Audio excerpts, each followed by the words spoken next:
اور اے نبی، ان کو آدم کے دو بیٹوں حابیل اور قابیل کے حالات جو بالکل سچے ہیں پڑھ کر سنا دو کہ جب ان دونوں نے بارگاہ الہی میں ایک ایک نیاز پیش کی تو ایک کی نیاز تو قبول ہو گئی اور دوسرے کی قبول نہ ہوئی۔ تب قابیل حابیل سے کہنے لگا کہ میں تجھے قتل کر دوں گا۔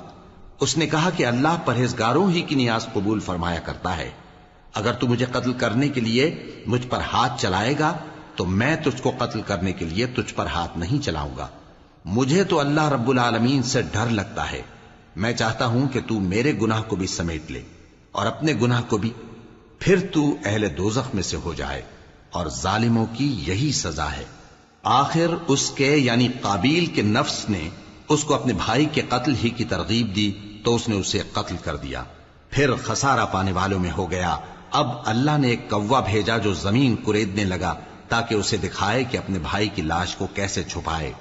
کہنے لگا ہائے کمبختی، مجھ سے اتنا بھی نہ ہو سکا کہ اس کوے جیسا ہی ہوتا کہ اپنے بھائی کی لاش چھپا دیتا۔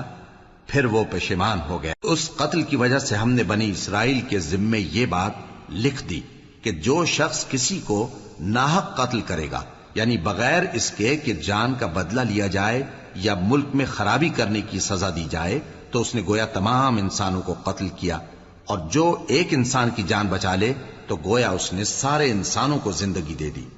اور ان لوگوں کے پاس ہمارے پیغمبر روشن دلیلیں لا چکے، پھر اس کے بعد بھی ان میں بہت سے لوگ ملک میں زیادتیاں کرنے والے ہیں۔